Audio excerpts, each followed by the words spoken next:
दोस्तों, क्या आप सभी जानते हैं सभी डॉक्टर्स को जेनेरिक दवाई लिखना अनिवार्य कर दिया गया है। ऐसा ना करने वाले डॉक्टर्स पर कार्रवाई होगी।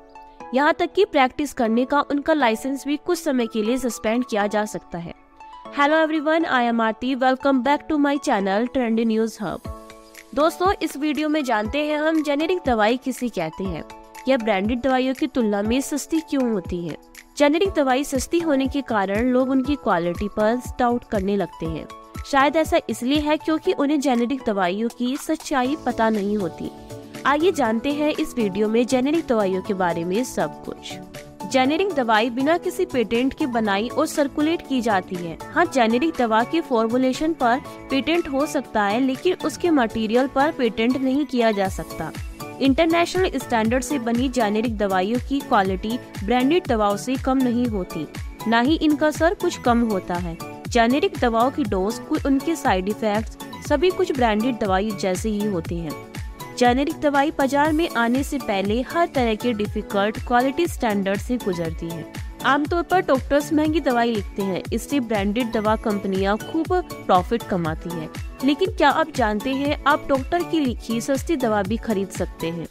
जी हाँ, आपका डॉक्टर आपको जो दवा लिखकर देता है, उसी सॉल्ट की जेनेरिक दवा आपको बहुत सस्ते में मिल सकती है।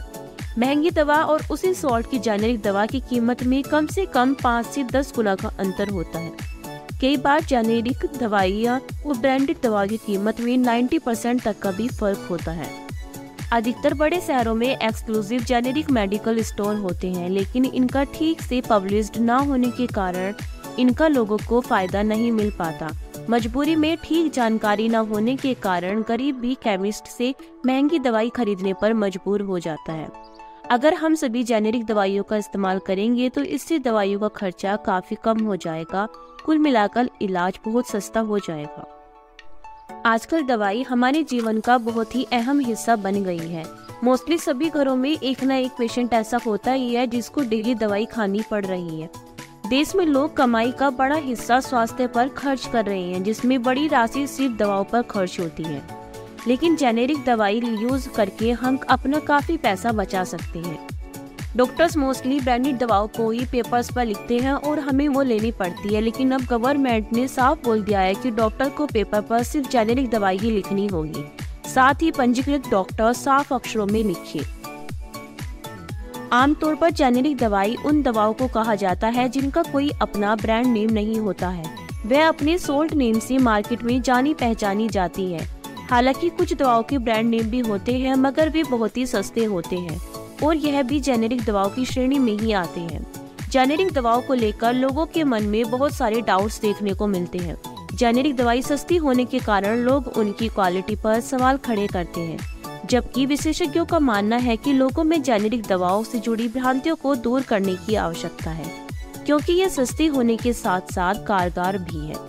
कई बार डॉक्टर सिर्फ सोल्ट का नाम लिखकर पेपर्स पर देते हैं, तो कई बार सिर्फ ब्रांडेड दवाओं का नाम। कुछ खास बीमारियां हैं जिसमें जेनेरिक दवाई मौजूद होती है, लेकिन उसी सॉल्ट की ब्रांडेड दवाई महंगी आती है। ये बीमारियां हैं जैसे heart disease, neurology, diabetes, kidney, urine problem. इन बीमारियों की जेनेरिक और ब्रांडेड दवाओं की कीमतों में भी बहुत ज्यादा डिफरेंस देखने को मिलता है। अब आप सभी लोग ये सोच रहे होंगे कि हम कैसे पता करें कि ये जेनेरिक दवा है या ब्रांडेड दवा। यूँ तो आप एक ही दवाओं की कीमत में डिफरेंस देखकर पता लगा सकते हैं कि ये जेनेरिक दवा है या ब्रांडेड, लेकिन इसके लिए कई मोबाइल ऐप जैसे हेल्थ कार्ड प्लस और फार्माजेन समाधान भी मौजूद है। इन ऐप के जरिए आप आसानी से सस्ती दवाई भी खरीद सकते हैं। अगर आपको मेरी वीडियो पसंद आई हो तो प्लीज वीडियो को लाइक करें और चैनल को सब्सक्राइब करें। जय हिंद, जय भारत।